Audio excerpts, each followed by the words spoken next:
Hi, and welcome to our casual presentation of what we would very much like to become a regular weekly segment of a local television news hour. We're going to design each segment to be 3 minutes long to offer the audience a simple, helpful advice about dealing intelligently with the myriad elements of buying and selling real estate, finding the ideal agent, for example, or the importance of home inspections for both the buyer and the seller, and much, much more. We'll call these segments Real Estate, Homes, and Houses.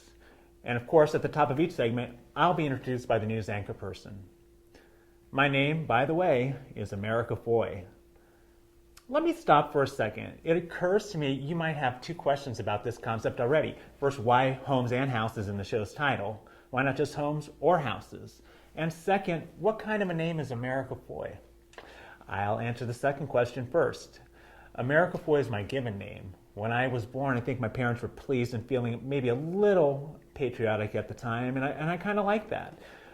But I admit, it wasn't too thrilling as a kid in school. Kids can be less than kind sometimes, but as a real estate consultant for the past 12 years, where it's not a bad thing to have your name remembered by people, I've been pretty happy with America. In fact, I've been thrilled. And I'll tell you why I'm pretty happy with homes and houses. When real estate people talk to each other about how to talk to clients, they'll say something to the effect that if the client is selling their home, you never want to refer to it as their home. It's always their house. Conversely, when talking to clients who are attempting to buy a house, it's always a home, never a house. If you think about it, it actually makes a lot of sense. The word home has a very strong and positive emotional connotation for most people. The word house, not so much. But here's what's really interesting. When a realtor is careful about referring to a property as a home or a house, because they're aware of the emotional differences between the two words, you could easily come to the conclusion that the realtor is being manipulative. We're not. We're actually doing a very real service for our clients, be those clients buyers or sellers.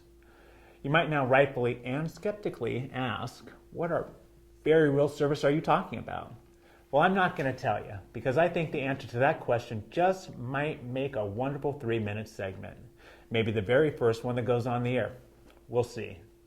What I do know is this. Today, almost 70% of home buyers find their home on the internet. And the information they get from real estate websites like Zillow and Trulia makes them generally much more well-informed buyers than we've ever seen before. They don't need to be lectured on the difference between medium and average home prices. What they might appreciate, though, is the opportunity to garner valuable insight into the aspects of buying and selling real estate that they won't get from any website. All of those elements of human interaction that profoundly affect what for many of us will prove to be the largest and most important economic negotiation of our lives. No matter how many times we do it, the more a buyer or seller understands the process and what they really want from that process, the less stressful or frightening the experience need be. So what we're proposing here is truly a public service, and our audience is just about everyone, because if you're not thinking about buying or selling a residence now, you're probably considering buying one someday or selling the one you already own someday. Someday is a pretty nice title too, but not for us. Enjoy the sample segments that follow. Hi, I'm America Foy, and this is a sample segment of Real Estate, Homes, and Houses.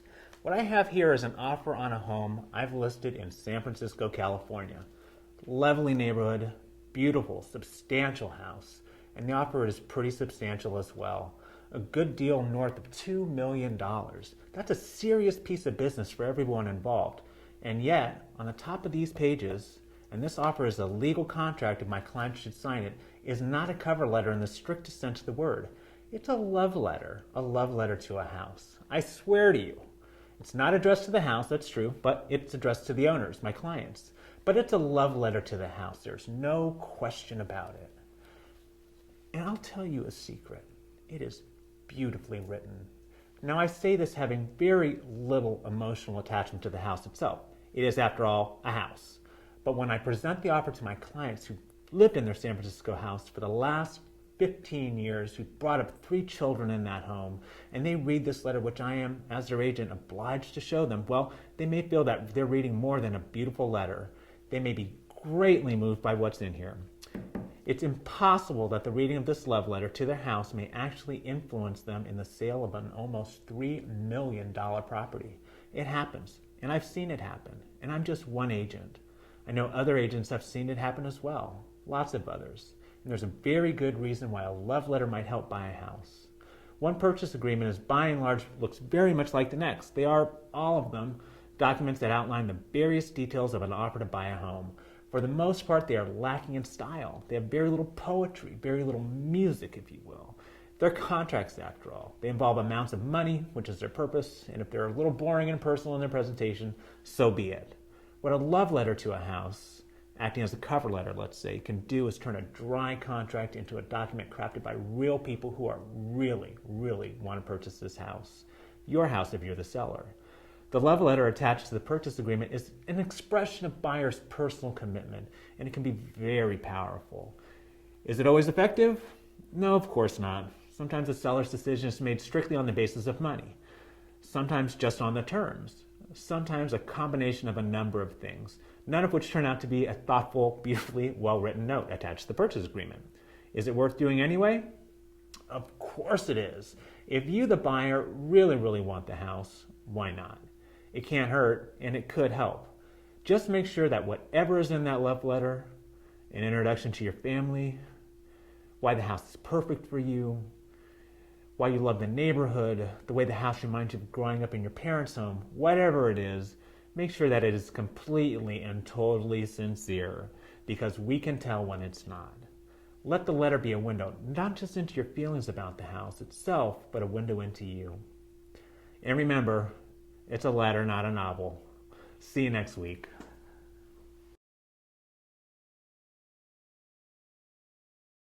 Hi, America Foy here with another segment of real estate, homes, and houses. Let's call this one, Let the Seller Beware. Sounds a little like I'm playing around with the expression we all know well, let the buyer beware, or caveat emptor if you speak Latin, and in a very real sense I am, because in a real estate, the buyer and the buyer's agent by law is responsible for and must be made aware of their rights to all kinds of important inspections, termite, roof, foundation, just to name a few.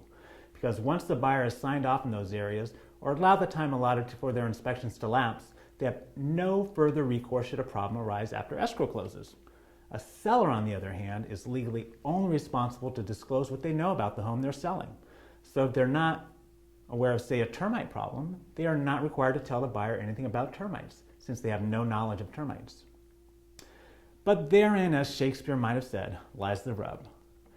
Even though the seller is not legally responsible for the disclosure of, let's say, a $15,000 termite problem, because, again, the seller is not aware of the problem because they did not order the inspections, the buyer's inspector exposes that $15,000 problem.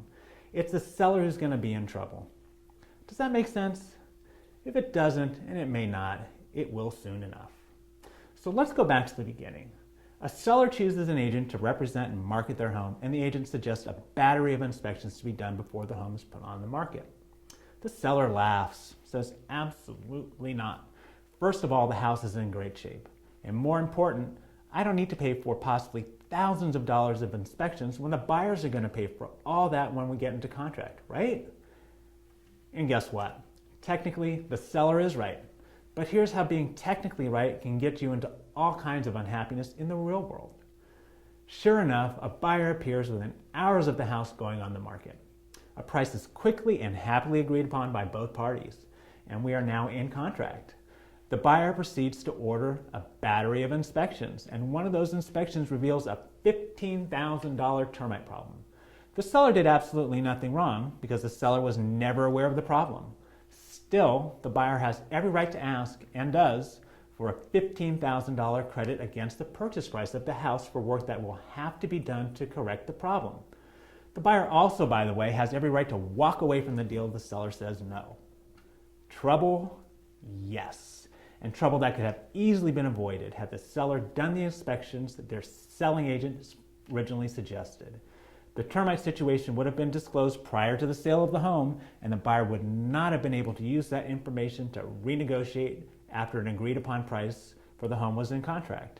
The sales price might have had to be adjusted initially based on the disclosed termite problem, but there would not have been a threat of the home falling out of contract later in the process. Thus, let the seller beware, and let the seller be smart, because what you don't know can hurt you. And finally, until next week, please let the seller order inspections. Real Estate Homes and Houses is brought to you by Zillow. Find your way home at Zillow.com.